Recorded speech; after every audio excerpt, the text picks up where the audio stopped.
So ilipat na lang yung cord doon, no? Oo, Sa... yung pinaka-plug na Oo. kasama noon, pwede pa rin naman yun, yung system mo, lipat na lang. So, wala kasi talagang kasamang plug pa. Okay. Cord pa lang.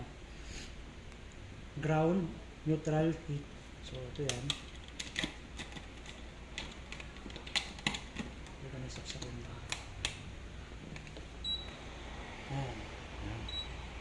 Lock. Unlock.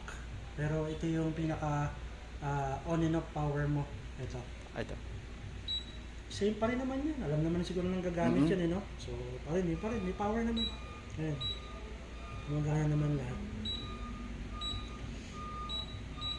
Timer, power level, less, tsaka yung lock kanina. Okay. Unlock. So, yun pa rin naman yan. Hindi na bago. As is pa rin naman. Okay. Check na lang po, wala pong damage or gas.